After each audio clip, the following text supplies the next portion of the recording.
நிலைமை சீரியஸ் ஆகுறத பார்த்து மறுபடியும் இவர வந்து செக்யூர் பண்றாங்க. யாரு? நம்ம இறந்து போன அந்த அஜித் குமார செக்யூர் பண்ணி தாக்குறாங்க. ஆ கிட்டத்தட்ட வந்து அந்த 6 பேர் டீம் வந்து 3 இடத்துக்கு மாத்தி, மாத்தி, மாத்தி தாக்குறாங்க.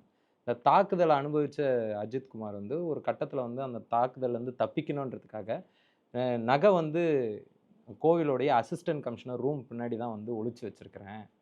அ இது எல்லாம் வந்து இன்னொரு 4 பேரையும் கைது பண்றாங்க. நவீனு, அப்புறம் நவீன்றவர் வந்து அஜித்தோட தம்பி. தம்பி. மத்த 2 பேர் வந்து எ அந்த காரு பார்க் பண்ணவங்க. அப்ப அரெஸ்ட் ஆனவங்க எல்லாருமே இந்த கோயில் சம்மந்தப்பட்டவங்க மட்டும் தான். அந்த ஸ்கேன் சென்டர்ல போய் இல்ல விசாரிக்கிறவங்க நவீன் வந்து கோவில் சம்மந்தப்பட்டவர் ம். கிடையாது. நவீன் வந்து இவருடைய தம்பி. அவரு வந்து ராம்நாட்ல வேலை செய்றாரு. அவரு நள்ளிரவுல அவர வீட்ல போயிட்டு வீட்ல ஒரு இல்லீகல் சர்ச் நடத்துறாங்க. இதே டீம்.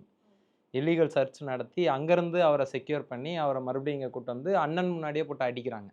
நவீன. ம். உடனே அங்க ஒரு மாட்டு தொழுவத்துல வச்சு அங்கேயும் அடிக்கிறாங்க. அங்க சுத்தி இருக்கிறவங்க எல்லாருமே இத வேடிக்கை பார்த்துருக்காங்க. அவர் கதறல் சத்தம் வந்து எல்லாரும் கேட்டுருக்கிறாங்க. அது சிலர் வீடியோ எடுத்ததாக கூட ஒரு சில தகவல்கள் உண்டு. இந்த நேரத்துல தான் அந்த அடிக்கும்போதே மோஷன் போயிடுறாரு ம். அஜித் குமார்.